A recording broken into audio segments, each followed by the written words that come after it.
Hari ini kita akan belajar tentang pengolahan data. Apa itu data? Data adalah kumpulan fakta yang memberikan gambaran suatu keadaan. Fakta artinya sesuai dengan kenyataan dan benar. Pengumpulan data. Berikut ini adalah cara atau teknik pengumpulan data. Yang pertama adalah pengamatan langsung, yaitu kita langsung mengamati sumber data yang ada. Misalnya, kalian ingin mengamati tinggi badan siswa dalam satu kelas, maka kita langsung mengukur atau memberikan pengamatan langsung pada setiap siswa lalu mencatatnya. Yang berikutnya adalah dengan cara wawancara atau bertanya langsung pada sumber data. Misalnya, kalian ingin mengetahui makanan kesukaan teman-teman dalam satu kelas. Jadi, kalian langsung bertanya kepada masing-masing teman, lalu mencatatnya menjadi sebuah data. Yang berikutnya adalah dengan cara kuesioner atau memberikan pertanyaan tertulis. Misalnya, kalian ingin mengetahui hobi teman-teman kalian dalam satu kelas. Nah, kalian membuat sebuah pertanyaan tertulis lalu diisi oleh teman-teman kalian. Yang berikutnya adalah dokumen atau mencatat dari data yang sudah ada. Misalnya, kalian ingin mengetahui jumlah siswa setiap tahun di sekolah kalian. Nah, kalian dapat mencatat data tersebut dari data-data yang sudah disediakan di sekolah, misalnya dari papan data yang sudah tertera di sekolah. Jenis data. Jenis data ada data primer dan data sekunder. Data primer adalah data yang diperoleh secara langsung. Artinya, kita langsung memperoleh dari sumber datanya. Bisa dilakukan dengan wawancara, ataupun pengamatan langsung, ataupun kuesioner. Sedangkan data sekunder adalah data yang diperoleh dari data yang sudah ada. Misalnya tadi adalah kita memperoleh data dari dokumen sekolah. Jadi itu termasuk data sekunder. Data berfungsi untuk acuan atau dasar dalam sebuah perencanaan dan sebagai acuan atau dasar untuk mengambil sebuah keputusan. Penyajian data. Data dapat disajikan dalam berbagai bentuk. Berikut adalah contoh bentuk-bentuk penyajian data. Yang pertama adalah kalimat atau narasi. Contohnya, di kelas 6 terdapat 30 siswa, terdiri atas 8 siswa beragama Kristen, 4 siswa beragama Hindu, 12 siswa beragama Islam, dan 6 siswa beragama Buddha. Bentuk penyajian data yang berikutnya adalah tabel. Berikut ini adalah contoh penyajian data dalam bentuk tabel. Dapat dilihat bahwa di sini ada kolom agama dan banyak siswa. Pada kolom agama terdiri atas agama Kristen, Hindu, Islam, dan Buddha. Banyak siswa, agama Kristen ada 8, Hindu 4, Islam 12, dan Buddha 6. Yang berikutnya, data dapat disajikan dalam bentuk diagram. Ada diagram garis, diagram batang, diagram lingkaran, dan diagram gambar atau piktogram. Membaca data. Membaca data artinya melihat dan memahami isi dari yang tertulis pada data. berikutnya adalah menafsirkan data, yaitu menggabungkan hasil analisis dengan pernyataan atau kriteria untuk menemukan makna dari data. Nah, membaca data dan menafsirkan data akan kita pelajari pada bab ini. Perhatikan data berikut ini. Setiap hari Donna menabung sisa uang sakunya. Tabungan Donna selama seminggu berturut-turut adalah sebagai berikut. 3.000, 2.000, 1.500, 2.000, 2.000, 4.000, 3.000. Artinya ini adalah satu minggu berturut-turut. Berarti 3.000 adalah hari Senin, lalu hari 2.000 hari Selasa, hari Rabu 1.500, hari Kamis 2.000, Jumat 2.000, Sabtu 4.000, dan Minggu 3.000. Pertanyaan berdasarkan data di samping adalah berapa rupiah nilai terendah uang tabungan Donna selama seminggu? Oke, nilai uang yang terendah yang ditabung Donna selama satu minggu adalah 1.500. Berapa rupiah nilai tertinggi uang tabungan Donna selama satu minggu? Nilai tertinggi uang tabungan Donna adalah 4.000 rupiah. Pertanyaan berikutnya, berapa rupiah nilai uang yang sering ditabung Donna? Di sini melalui data di samping dapat dilihat bahwa nilai uang yang sering ditabung Donna adalah 2.000 rupiah. Yaitu di sini adalah hari Selasa, Kamis, dan Jumat. Yang terakhir, hari apa Donna menabung dengan nilai uang terbesar? Nilai terbesar berdasarkan data di samping adalah 4.000 rupiah, dan itu adalah hari Sabtu. Berikutnya adalah perhatikan data di samping, data nilai hasil tryout matematika. Nah, ini adalah nama-namanya, yaitu Dava, Farel, Gali, Joanna, Helen, Karina, Veronica, Angel, Satrio, dan Satril. Nilainya dapat dilihat Dava 75, Farel 100, Gali 85, Joanna 92,5, Helen 87,5, Karina 80, Veronica 65, Angel 70, Satrio 75, dan Satril 80.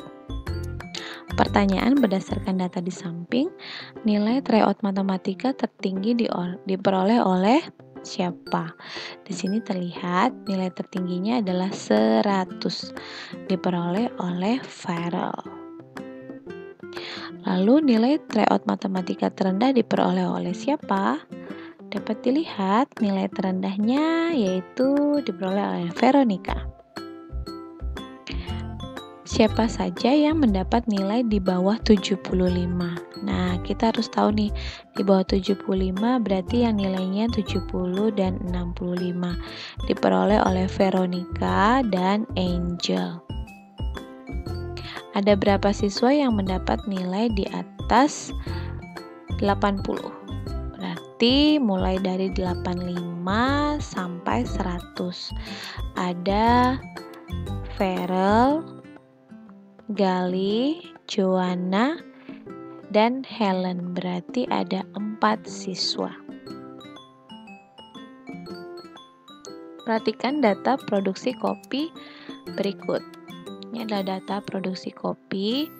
Sini grafiknya atau diagram garisnya. Itu satuannya adalah ton.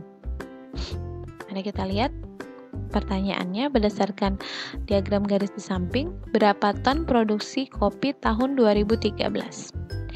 Tahun 2013 di sini terlihat jika kita luruskan adalah dia tepat pada nilai 20. Jadi, produksi tahun 2013 adalah 20 ton. Berapa ton produksi kopi tahun 2015?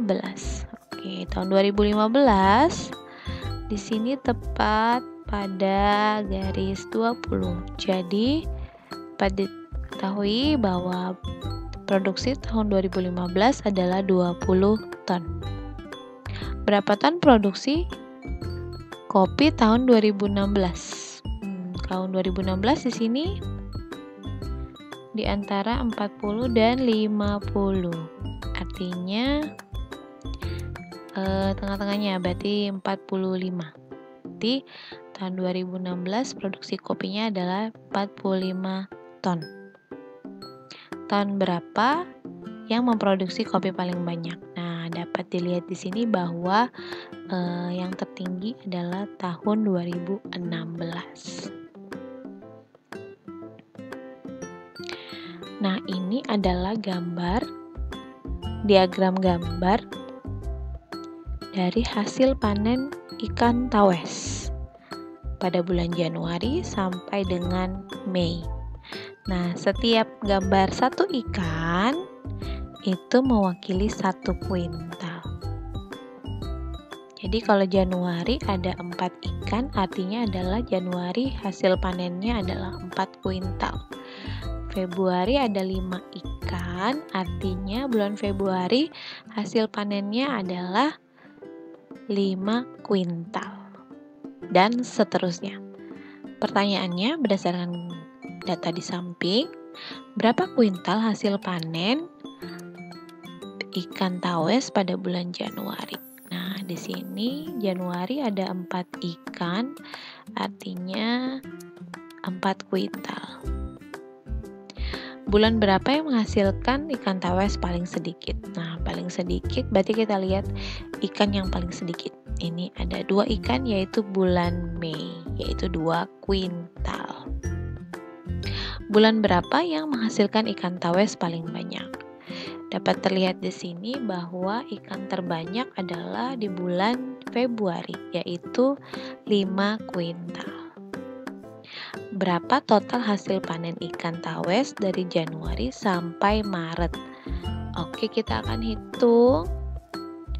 Januari ada 4, Februari ada 5, dan Maret ada 3. Kita totalkan 4 tambah 5 tambah 3. Hasilnya adalah 12. Jadi total hasil panen ikan tawes selama 3 bulan, jadi Januari sampai Maret adalah 12 kuintal. Yang berikutnya kita akan belajar tentang modus. Apa itu modus? Modus adalah data yang paling sering muncul atau data yang memiliki frekuensi tertinggi atau terbanyak. Nah, berikut adalah contoh cara menentukan modus suatu data. Kita masih pakai data yang tadi. Yang pertama adalah tabungan uang saku, sisa uang saku dona. Nah, ada data di samping. Nilai 1.500 ditabung sebanyak 1 kali, nilai 2.000 ditabung sebanyak 3 kali, nilai 3.000 ditabung sebanyak 2 kali, dan nilai 4.000 ditabung sebanyak 1 kali. Maka modus atau nilai yang sering muncul adalah nilai uang 2.000. Jadi modus berdasarkan data di samping adalah nilai uang Rp2.000. Untuk nilai data tryout matematika, di sini dapat kita tentukan nilai 65 ada 1 orang, nilai 70 ada 1 orang, nilai 75 ada 2 orang, nilai 80 ada 2 orang, nilai 85 ada 1 orang, nilai 87,5 ada 1 orang, dan nilai 92,5 ada 1 orang. Nilai 100 ada 1 orang. Jadi terlihat di sini nilai yang paling sering muncul adalah 75 dan 80, yaitu masing-masing dimiliki oleh 2 orang. Jadi modus berdasarkan data di samping adalah nilai 75 dan 80. Nah, berikutnya adalah data produksi kopi dari tahun 2012 sampai 2016. Dari data di samping dapat ditentukan tahun 2015 itu ada 15 ton, 2013 20 ton, 2014 10 ton, 2015 20 ton, dan 2016 45 ton. Di sini data yang paling tinggi atau frekuensi yang paling tinggi adalah tahun 2016. Maka modus berdasarkan data di samping adalah tahun 2016. Nah, berikut adalah data hasil panen ikan tawes dari bulan Januari sampai bulan Mei. Januari adalah 4 kuintal, Februari 5 kuintal, Maret 3 kuintal, April 3 kuintal, dan Mei 2 kuintal. Maka modusnya adalah data memiliki nilai paling tinggi, yaitu bulan Februari. Maka modus berdasarkan data di samping adalah bulan Februari.